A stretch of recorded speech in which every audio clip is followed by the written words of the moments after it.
సర్వసభ సమావేశం జరిగింది ఇవాళ. అందులో భాగంగా స్మూత్గా స్టార్టింగ్ నుంచి చాలా అంశాలు జరుపుకుంటూ వెళ్ళాం. ఈనాటి కార్యక్రమానికి యాక్చువల్గా మంత్రివర్యులు భరత్ గారు వచ్చారు.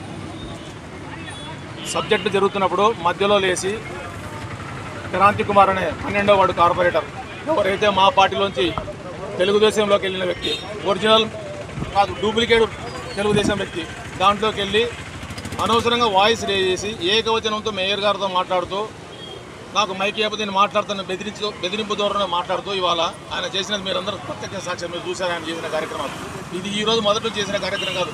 మా పార్టీలో ఉండి మా పార్టీలో గెలిచి మా పార్టీలో స్టాండింగ్ కమిటీగా మెంబర్ అయ్యి ఈరోజు కేవలం భరత్ గారి మెప్పు కోసము ఇష్టానుసారం కౌన్సిల్ హాల్లో బిహేవ్ చేయడము. ప్రతి మీటింగ్లో మీరు గమనించారు లేదో ఇద్దరే లేస్తారు, ఒకటి సారు క్రాంతి సారు, రెండు పరమేశ్ గారు, మొత్తం డిస్టర్బ్ చేయడం. ఇవాళ మీరు గమనించారు. ఫోటోల కోసం కూర్చున్నామంటే అక్కడ మాకేమవసరం, నువ్వు ఏ పార్టీలో నుంచి ఎక్కడికి వెళ్ళావు, అన్ని అనుభవించి 22, 23లో నువ్వు ఎక్కడున్నావు నీకు తెలియదా? అయినా నువ్వు మాట్లాడే భాష ఏంటి, సంస్కృతి ఏంటది? మాజీ ఎమ్మెల్యేలను పట్టుకొని పందులు పందుకొక్కలు అంటావా? సిబిఐ ఎంక్వైరీ నువ్వు అధికారులను బెదిరించుకొని నువ్వు చేసే కార్యక్రమాలు కేంద్రంలో మేము చూస్తూనే ఉన్నాం కదా ఒక సంవత్సరంగా. ఇది పద్ధతి కాదు. ఎందుకంటే వ్యవహారాలు ఉంటాయి, కొంచెం పద్ధతి ఉంటుంది, డిసిప్లిన్ ఉండాలా. లోపలికి వచ్చి హాల్లో ఏదో మైకులు వస్తారు పట్టుకుంటారు, మీడియాలో ఎక్స్పోజ్ అవుతానే. నువ్వు చేసిన ఇన్ని రోజులు ఏది 23వ మీటింగ్, అది 23వ మీటింగ్. ప్రతి మీటింగ్లో మీరు చూడండి ఎప్పుడు కూడా ఇదే వాయిసే ఉంటుంది, ఇదే న్యూసెన్సే ఉంటుంది. ఏ రోజు కూడా ప్రజలకు సంబంధించి తన వార్డుకు సంబంధించి మాట్లాడితే ఉండదు. అధికారుల మీద బ్లాక్మెయిల్ చేయడము, అధికారులను బెదిరించడము, కులాన్ని అడ్డం పెట్టుకొని రకరకాల కేసులు పెట్టడం మా యూనిస్ మీద. మీరందరూ తెలుసు మీకు ఏం చేశాడు యూనిస్, ఎక్కడ ఉన్నాడు ఇప్పుడు. ఈయన చేసిన కార్యక్రమాలకి మా యూనిస్ సఫర్ అవుతున్నాడు.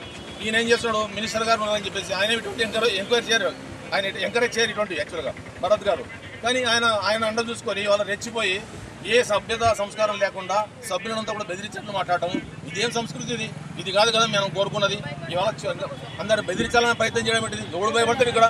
మేమందరం కూడా ఒక డీసెంట్గా ఉండాలనే పద్ధతిలో సభ సజావుగా జరగాలని చెప్పి స్టార్టింగ్లోనే మేయర్ గారు చెప్పారు. ఆయన చేసింది వాళ్ళ ప్రతిసారి ఎక్స్పోజ్ కావడం, తనే పెద్ద హీరో లాగా బిహేవ్ అవ్వడం తప్పు. అది ఆయన బాడీ లాంగ్వేజ్ మీరు చూసింటారు ఎలా బిహేవ్ చేస్తాడో, అది చాలా తప్పు. అధికారులు కూడా బెదిరించినట్టుగా మాట్లాడుతాడు ఆయన కరెక్ట్ చేసుకోవాలి. భరత్ సార్ కూడా ఆయన కొంత డిసిప్లిన్లో పెడితే చాలా బాగుంటుంది. ఎందుకంటే ఇంకా 2 మీటింగ్లు ఉంటాయి రాబోయే రోజుల్లో. 2 గంటలు ఇంకా పదవి కాలం 2026 మార్చి 18 దాకా మా కాలం ఉంది. అప్పుడు దాకా ఇంకో 2 మీటింగ్లు ఉంటాయి. ఇలా జరిగితే ఏం సమస్యలు డిస్కస్ చేస్తామండి. ఇంకా చాలా అంశాలు ఉన్నాయి. బాధతో బయటకు వచ్చాం, సంతోషంగా బయటకు రాలేదు. కేవలం క్రాంతి కుమార్ నుంచి బయటకు వచ్చాము. అందరూ వాకౌట్ చేస్తాం సభలో ఉందని కూడా. మా ఎమ్మెల్యేలను మాజీ ఎమ్మెల్యేని గౌరవంగా చూడాలి. సీనియర్ శాసనసభ్యులు కాటసాని రాంకుమార్ రెడ్డి గారు ఏంటంటే 8 సార్లు ఎమ్మెల్యే అయినా, హఫీజ్ ఖాన్ గారు ఎమ్మెల్యే. అలా మాట్లాడితే ఎలా? పందికొక్కులు పందులు అంటే ఏంది, ఏం లాంగ్వేజ్ మాట్లాడుతున్నాయన?